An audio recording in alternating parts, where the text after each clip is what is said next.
2021년 6월 9일 제2주차 수요 가정 예배를 드리시겠습니다. 함께 기도할까요?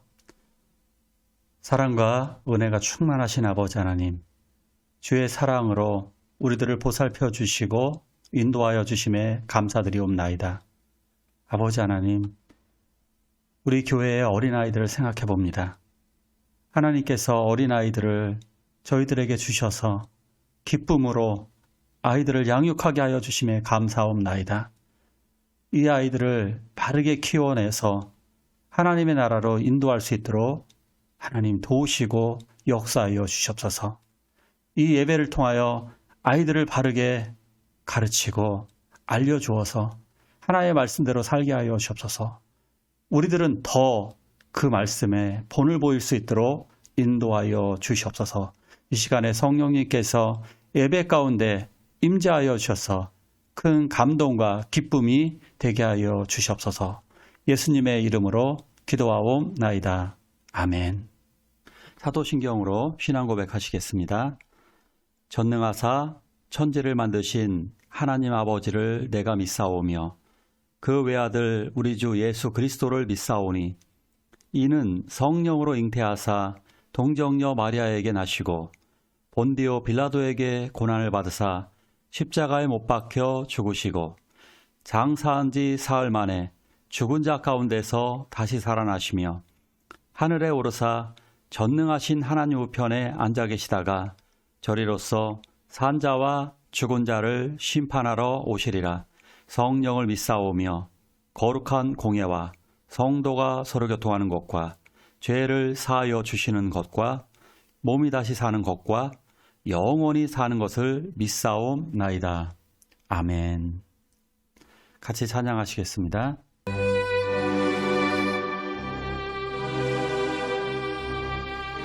저 멀리 가는 나의 시온산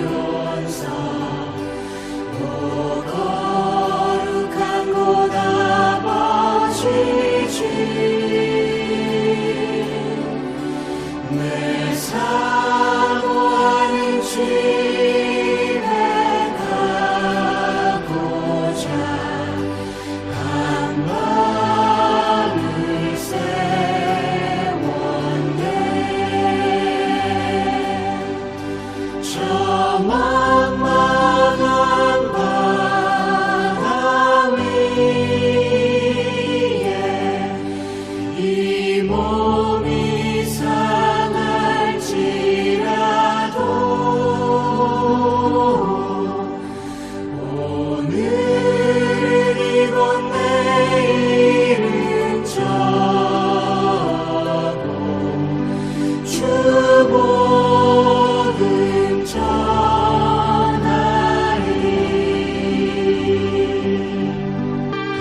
가득한 나의 갈 길 나가고 저 동산에서 편히 쉴 때 내 고생하는 모든 일들을 주께서 하시니 빈들이 나 사막에서 이 몸이 고날지라도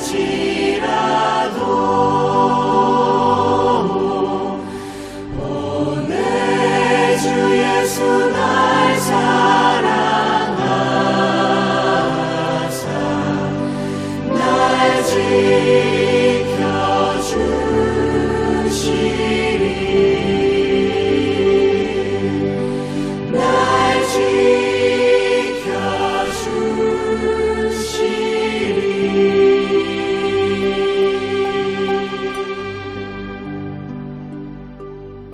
지켜주시리. 하나님의 말씀 같이 볼까요? 야곱이 그의 외삼촌 라반의 딸 라헬과 그의 외삼촌의 양을 보고 나아가 우물 아기에서 돌을 옮기고 외삼촌 라반의 양떼에게 물을 먹이고 그가 라헬에게 입맞추어 소리내어 울며 그에게 자기가 그의 아버지의 생질이요 리브가의 아들됨을 말하였더니 라헬이 달려가서 그 아버지에게 알림해. 창세기 29장입니다. 야곱은 자기의 거짓말로 인하여서 고향 땅을 떠나와야만 했습니다. 그 도중에 하나님께서 늘 함께 하시겠다라고 약속해 주셨습니다. 그 약속을 하나님이 정말로 하나하나 지켜가십니다.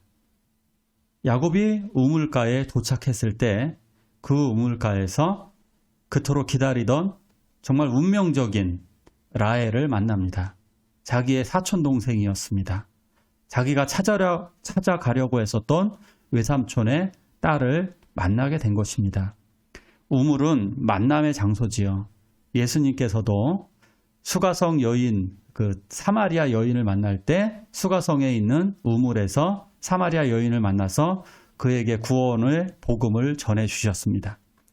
결국 하나님께서는 우리들의 만남을 선한 만남으로 인도하셔서 구원의 길로 인도하여 주실 것입니다. 라헬을 만나자마자 너무나 기뻐서 그는 자기가 그녀를 열심으로 도와줍니다. 우물 입구를 막아놓았던 아주 무거운 돌을 옮기고요. 그리고 물을 많이 끌어올립니다. 양에게 물을 주기 위해서는 굉장히 많은 물을 우물에서 끌어올려야 됩니다. 이건 굉장히 힘든데도 그 일을 열심으로 해줍니다. 그리고 결국 라헬을 안고 소리 높여 웁니다. 정말 어렵고 막막했던 그 길이 이제 여동생을 만남으로 말미암아 사촌 여동생을 만나서 한 줄기의 빛이 들어오게 된 것입니다. 자, 그래서 바로 이제 곧바로 라헬은 삼촌에게, 자기 아버지에게 이 사실을 알리게 되죠. 그래서 야곱은 외삼촌 라반을 만나게 되고 결국 그곳에서 거주하게 됩니다. 하나님이 이렇게 약속을 이루어 가시죠. 내가 하는 것이 아니라 하나님이 이루시게 됩니다. 그곳에서 이제 야곱이 생활을 합니다. 한 며칠간은 문제가 없었겠죠. 하지만 일을 하다 보면 어쩔 수 없이 그곳의 일을 도와주게 됩니다.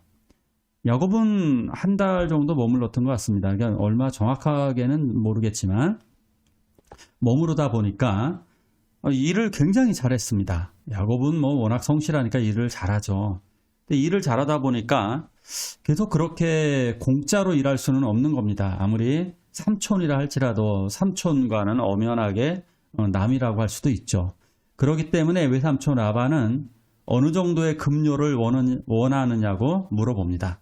그래서 바로 이때다 싶어서 야곱은 이렇게 이야기를 하죠.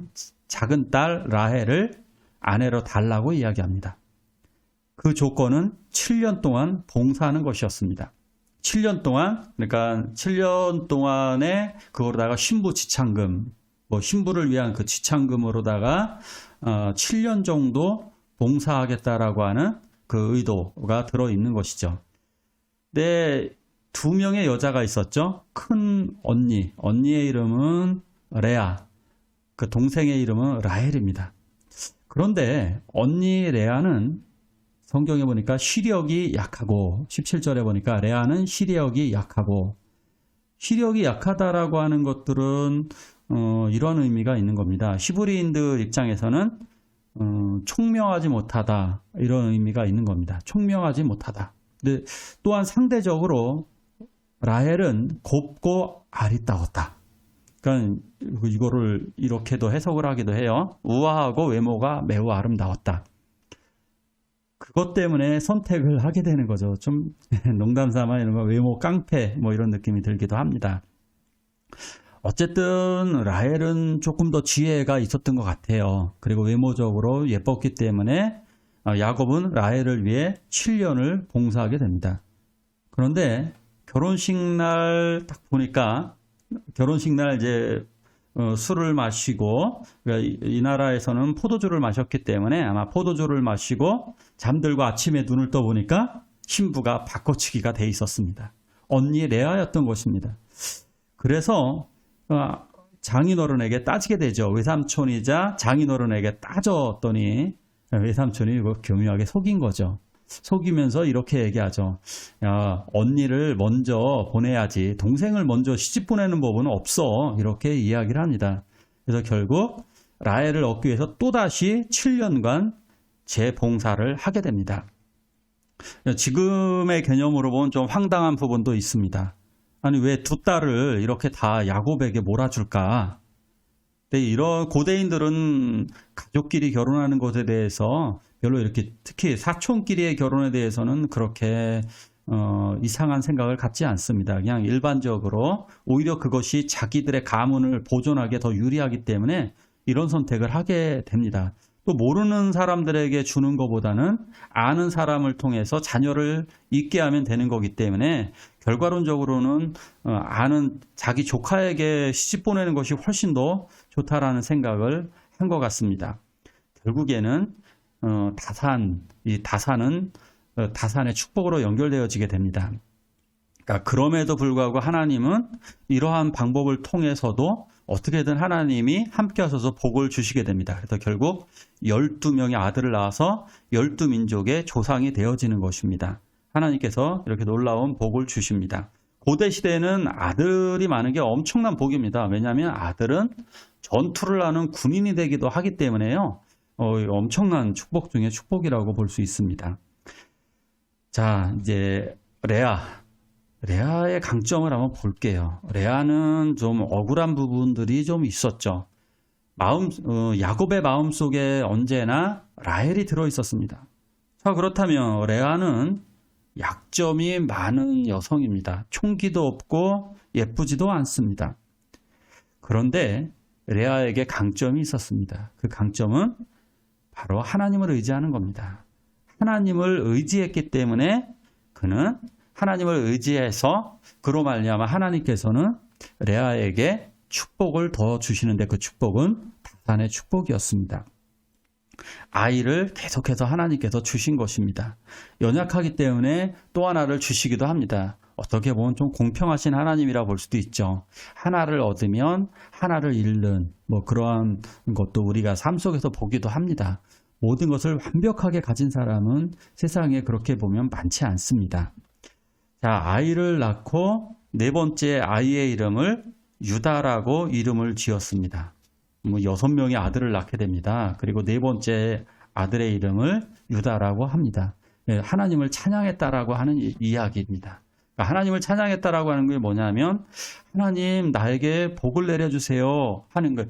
자기가 부족함을 알기 때문에 하나님께 기도할 수밖에 없었고 하나님을 의지할 수밖에 없는, 하나님을 믿을 수밖에 없는, 하나님께 기도할 수밖에 없는 인생이었습니다. 그러기에 그것이 강점으로 변해서 결국 레아를 통해서 메시아의 계보를 잇게 됩니다. 유다는 다윗의 조상이요 예수 그리스도의 조상이 되는 겁니다. 결국 하나님의 선택은 레아에게 있었습니다. 그러니까 레아의 딱한 사정을 긍휼히 여기셨기 때문에 하나님께서 그 긍휼히 여기시고 낮은 자를 높이시고 낮은 자를 통해 찬양받기를 원하셨던 것입니다. 그렇다면 또 이제 라헬을 한번 생각해 볼 수도 있습니다. 하나님은 그럼 라헬을 버려두셨을까요? 라헬의 강점은 또 이렇게도 되는 거죠. 라헬의 약점은 아이가 없는 거죠. 아이가 없기 때문에 또다시 하나님을 의지할 수밖에 없습니다. 아이가 오랫동안 없었기 때문에 초반에는 이러한 모습이 안 드러나게 됩니다.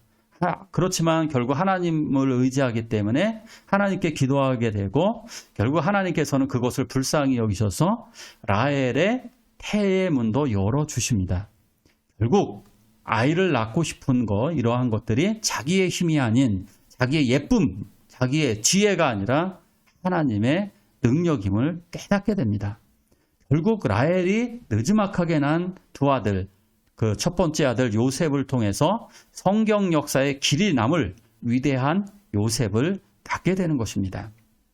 자, 오늘 말씀을 통해 볼 때 우리들의 강점은 무엇일까요? 우리들은 약점이 너무나도 많습니다. 우리들은 부자 부모님을 모시고 있는 것도 아니고 우리들은 지혜롭지도 않고 우리들은 돈이 많지도 않고 특별히 더 힘이 세지도 않습니다. 우리는 아주 평범한 약점이 많습니다. 그러기에 우리들은 예수님께 대한 절대적인 믿음을 가지고 있습니다. 하나님이 우리를 돌보지 않으면 우리는 살아갈 수가 없다는 사실. 우리는 광야를 살고 있는 것입니다. 우리들의 강점은 정말 무엇일까요? 결국 예수를 믿는 것이 가장 큰 강점이 되는 것입니다. 윤한기 목사님과 윤복희 권사님, 이 두 분은 정말 대단하죠. 두 분 다 가수셨고, 근데 이분들이 정말 아시아에서 손꼽힐 만한 또 상을 타게 되죠. 또 유명한 연예인으로 살게 됐던 것. 결국 이 두 분, 이분들은 가난했기 때문에, 가장 약점, 가난했고 부족했기 때문에 이들은 하나님을 바라보며 살게 되죠. 결국 그래서 위대한 목사님으로 아주 훌륭한 권사님으로서의 삶을 지금도 살고 계시죠. 이것이 강점입니다. 예수님을 의지하고 하나님을 바라보는 것, 그것이 우리들의 가장 큰 강점입니다. 함께 기도하시길 원합니다. 우리 통성으로 가족 식구들과 손을 잡고 기도할까요? 우리 하나님만 절대적으로 의지하게 해달라고 함께 기도하시겠습니다. 멀리 맺는 나의 시온산 오 거룩한 곳 아버지지 내 사모하는 집에 가고자 방을 세웠네 저 망망한 바다 위에 이 몸이 상할지라도 오늘은 이곳 내일은 저곳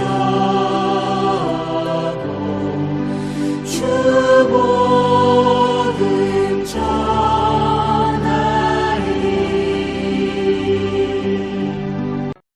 기도를 다 끝마치셨으면 우리 함께 주의 기도로 수요 가정 예배를 마치도록 하겠습니다.